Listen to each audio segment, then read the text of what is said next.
mata saja memisahkan mereka dengan PJ ataupun Sabah yang menduduki tempat yang kedua.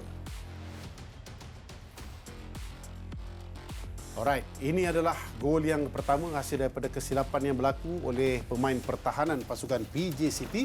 Gol yang telah dapat dihasilkan oleh penyerang mereka Gustavo pada minit yang ke-34 dan kemudiannya minit yang ke-11, minit yang ke-11. Dan kemudiannya untuk kita melihat Negeri Sembilan terus menguasai permainan di PJ ini. Menyaksikan sekali lagi bagaimana pemain-pemain tempatan kendalian P. Maniam ini tidak mampu untuk membendung asakan demi asakan yang dilakukan. Terlepasnya peluang pasukan Negeri Sembilan untuk menambahkan jaringan di separuh masa yang pertama. Baik, serangan yang dilancarkan membabitkan Darren Lock, tetapi penjaga gol Shihan sekali lagi menjadi penyelamat. Penyerang yang dilaporkan bakal dipancing oleh negeri di bawah bayu, itu rumus dalam bola sepak.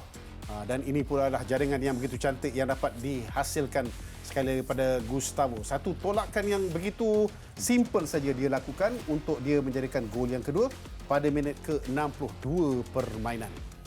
Jadi dua gol ini telah membolehkan Gustavo ketika ini menghasilkan 5 gol dalam sepanjang perlawanan Liga Super setakat ini.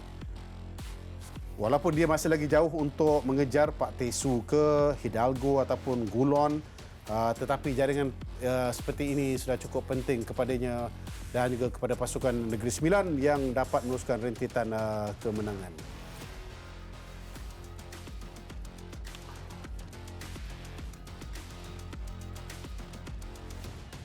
Banyak persoalan yang timbul, terutamanya kepada pasukan PJ City.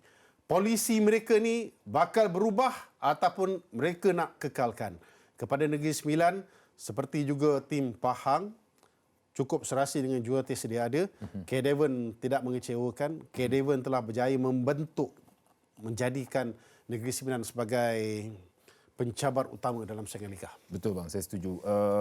Coach Devon juga coach yang cukup berpengalaman, pernah 2-3 kali memimpin pasukan Negeri Sembilan. Tetapi untuk saya rasa bagus ni pasukan Negeri Sembilan ni apabila setiap perlawanan mereka bermain, mereka mampu menjaringkan gol.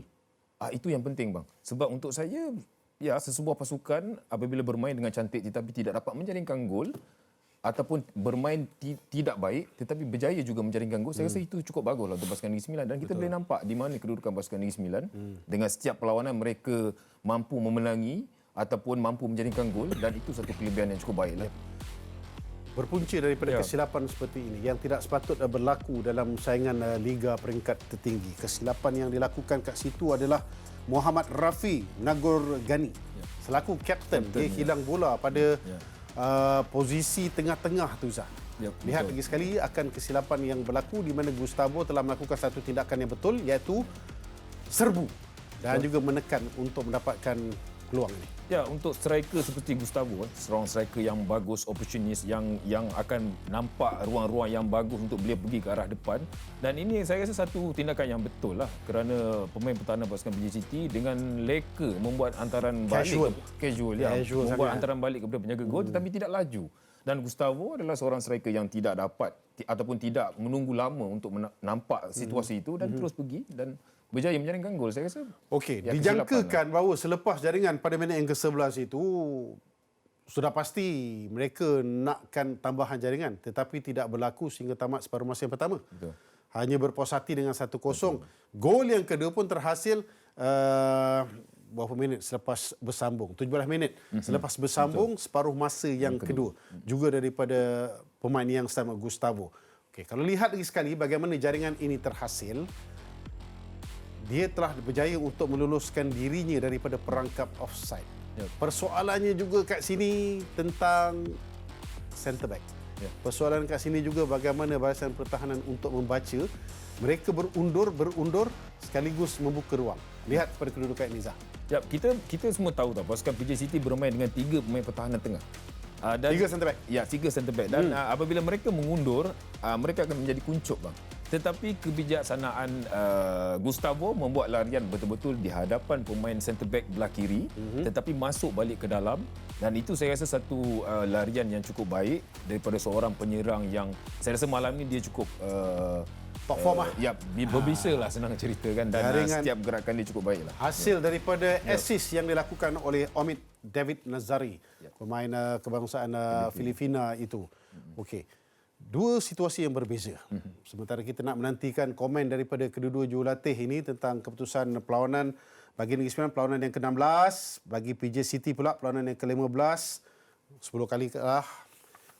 Ini amat mendukacitakan, walaupun kita tahu tak ada relegation pada tahun depan, tetapi ini sekaligus akan mencalarkan reputasi mereka sebagai pasukan tempatan yang membantu. Ya, untuk saya pasukan PJ City di awal-awal musim nampak seperti okey. Tetapi ya, dengan pemain-pemain tempatan yang mereka ada, saya rasa sampai ketika ini nampak seperti mereka lesu lah bang. Lesu dan game pun dekat-dekat. Jadi saya rasa coach Manyang mungkin pening memikirkan penggiliran pemain, memberi pemain-pemain yang dalam keadaan top form untuk bermain setiap perlawanan. Dan saya rasa ya PJ City perlu sedar yang mereka memang ada sedikit kekurangan daripada pasukan-pasukan lain, dan ya, mereka perlu bangkitlah untuk perlawanan Darren seterusnya. Lock pun dah tak skor untuk beberapa perlawanan. Masih lagi tersekat dengan jumlah 7 jaringan setakat ini.